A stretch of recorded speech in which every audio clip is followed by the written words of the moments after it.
and I'll give you somewhere to stay. So they came what we know as sharecroppers, which was what was taught in school. And the sharecroppers could not get out of sharecropping because some of the sharecroppers only paid these little tokens to the people that worked their land, and it wasn't money. It was tokens that they could only use on that plantation owner's land in his store. So they were still pretty much working for free.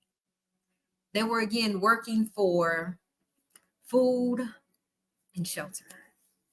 But there were some plantation owners that all the while they paid their slaves. And those slaves would put money up because they knew they could buy their freedom. Now, I want to give the history before we get into to be a slave, because if they're taking it out of the school system, somebody needs to be able to tell our children and their children and their children's children what happened.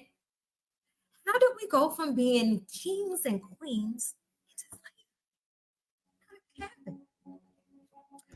So this book actually documents what the Federal Writers Project went out to grab data on. The good old United States of America, they wanted to know, well, what effect did slavery really have on the Black people?